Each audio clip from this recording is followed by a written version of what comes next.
I thank the French Presidency for convening this ministerial-level meeting on the Middle East, including the Palestinian question. The region is undergoing fundamental shifts, marked by violence and volatility, but also opportunity and potential. In Lebanon, the ceasefire and territorial integrity must be respected and all commitments implemented. In Syria, we must keep working to support the country's path towards a political transition that is inclusive of all segments of the Syrian population, one that ensures accountability, fosters national healing, and lays the foundation for Syria's long-term recovery and further integration into the international community. This includes the situation in the occupied Syrian Golan, which remains precarious with significant violations of the 1974 Disengagement of Forces Agreement, with the continued presence of the Israel Defense Forces into the area of separation and their several strikes targeting locations across the ceasefire line. Across the Middle East, people demand and deserve a better future, not endless conflict and suffering. We must collectively work to ensure that this turbulent and transitional period meets those aspirations and delivers justice, dignity, rights, security, and lasting peace. It starts by recognizing two fundamental facts. First, that the region is at a hinge point in history. And secondly, that truly sustainable Middle East peace hinges on one central question, on a core issue that this Security Council has affirmed and reaffirmed decade after decade, year after year. A two-state solution, Israel and Palestine, living side by side in peace and security, with Jerusalem as the capital of both states. Mr. President, today the promise of a two-state solution is at risk of dwindling to the point of disappearance. The political commitment to this long-standing goal is farther than it has ever been. As a result, the rights of both Israelis and Palestinians to live in peace and security have been undermined, and the legitimate national aspirations of the Palestinians have been denied, while they endure Israel's continued presence that the International Court of Justice has found unlawful. And since the horrific 7 October terror attacks by Hamas, it has gotten worse on every front. First, the unrelenting conflict and devastation in Gaza, including the utterly inhumane conditions of life imposed on its people, who are repeatedly coming under attack, confined to smaller and smaller spaces, and deprived of life-saving relief. In line with international law, the Security Council has rejected any attempt at demographic or territorial change in the Gaza Strip, including any actions that reduce its territory. Gaza is and must remain an integral part of a future Palestinian state. Second, in the occupied West Bank, including East Jerusalem, Israeli military operations and the use of heavy weaponry in residential areas, forcible displacement, demolitions, movement restrictions, and settlement expansion are dramatically altering demographic and geographic realities. Palestinians are being contained and coerced, contained in areas that are subject to increasing military operations and where the Palestinian Authority is under growing pressure, and coerced out of areas where settlements are expanding. Third, settler violence continues at alarmingly high levels in a climate of impunity, with entire Palestinian communities facing repeated assaults and destruction, sometimes abetted by Israeli soldiers. Palestinian attacks against Israelis in both Israel and the occupied West Bank also continue. Mr. President, the world cannot afford to watch the two-state solution disappear.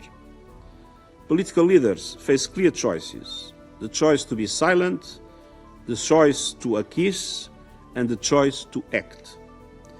Mr. President, in Gaza there is no end in sight to the killing and misery.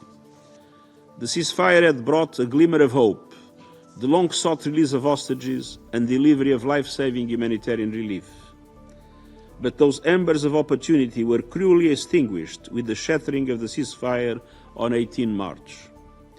Since then, almost 2,000 Palestinians have been killed in Gaza by Israeli strikes and military operations, including women, children, journalists and humanitarians.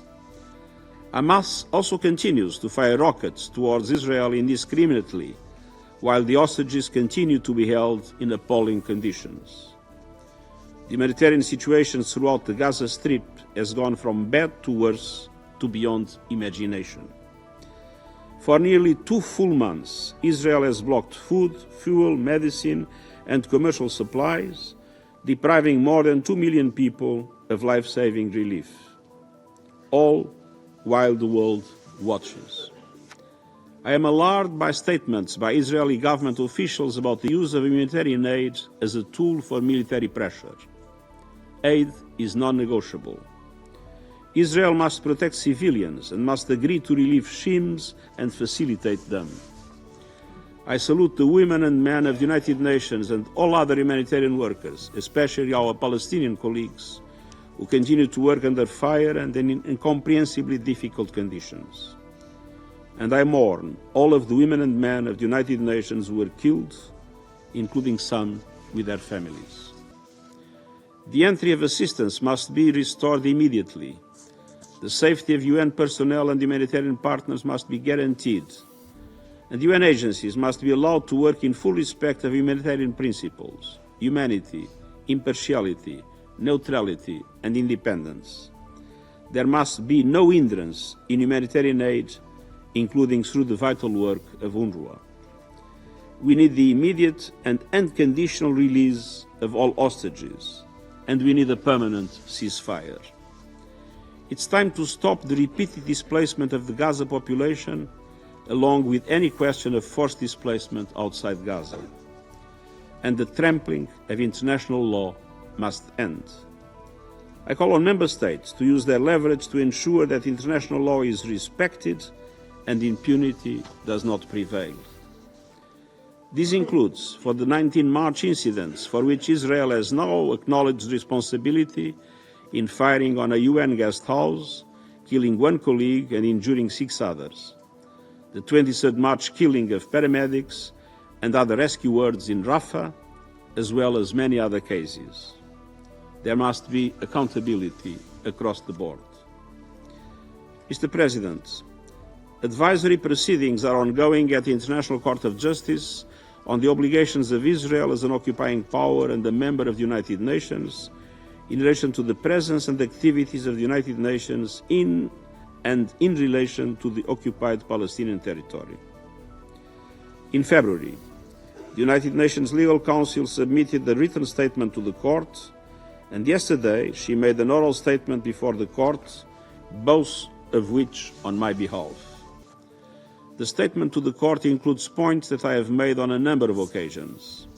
Specifically, that all parties to conflict must comply with all their obligations under international law, including international human rights law and international humanitarian law. That Israel, as an occupying power, is under the obligation to ensure food and medical supplies of the population. That Israel has an obligation to agree to and facilitate relief schemes in the occupied Palestinian territory. That humanitarian, medical and United Nations personnel must be respected and protected. And I emphasize the obligation under international law to respect the privileges and immunities of the United Nations and its personnel, including the absolute inviolability of United Nations premises, property and assets, and the immunity from legal process of the United Nations. Such immunities applies to all UN entities in the occupied Palestinian territory, including UNRWA, a subsidiary organ of the General Assembly. I call on member states to fully support all of these efforts. Mr. President, In this period of turmoil and transition for the region, Member States must spell out how they will realize the commitment and promise of a two-state solution. This is not a time for ritualistically expressing support, ticking a box and moving on. We are past the stage of ticking boxes. The clock is ticking. The two-state solution is near a point of no return. The international community has a responsibility to prevent perpetual occupation and violence. My call to Member States is clear and urgent. Take irreversible action towards implementing a two-state solution. Do not let extremists on any side undermine what remains of the peace process. The high-level conference in June, co-chaired by France and the Kingdom of Saudi Arabia, is an important opportunity to revitalize international support. I encourage Member States to go beyond affirmations and to think creatively about the concrete steps they will take to support a viable two-state solution before it is too late. At the same time, the Palestinian Authority needs stepped up and sustained support, politically and financially, and this is crucial to ensure the continued viability of Palestinian institutions, consolidate ongoing reforms, and enable the PA to resume its full responsibilities in Gaza. Mr. President, at this hinge point of history for the people of the Middle East, and on this issue on which so much hinges, leaders must stand and deliver. Show the political courage and exercise the political will to make good on this central question for peace, for Palestinians, Israelis, the region, and humanity. Thank you.